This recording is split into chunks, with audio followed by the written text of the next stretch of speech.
د عمران خان د نیولو په سر جنجال پلویانو یې پولیسو سره جګړه کړې. خان وایي حکومت غواړي ما ووژني. جزئیات یې همدلته وګورئ او چینل هم سبسکرایب کړئ.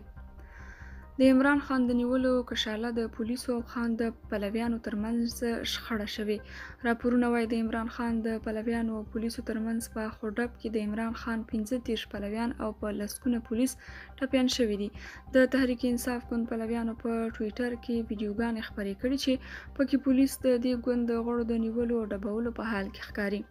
ویډیوګانو کې لیدل کېږي چې پولیس د خان پر پلویانو اوښکې بهونکي ګاز او همداراز د مرمیو ګزارونه کوي او د خان پلویان هم لرګي په لاس د پولیسو سره جنګېږي. د مارچ میاشتې پر 8 هم د لاهور په زمان پارک کې د پولیسو او تحریک انصاف پلویانو ترمنځ همداسې شخړه شوې وه.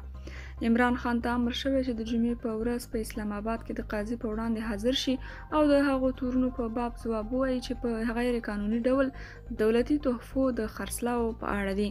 پر هغه همداراز اویا نورې قضیې هم درج شوې دي. عمران خان وایي زما ویره له زندان څخه نه ده بلکې ویره مې له دې څخه ده چې دوی به ما زندان ته نه بلکې نامعلوم ځای ته وړي او زما د وژلو پلان یې نیولی.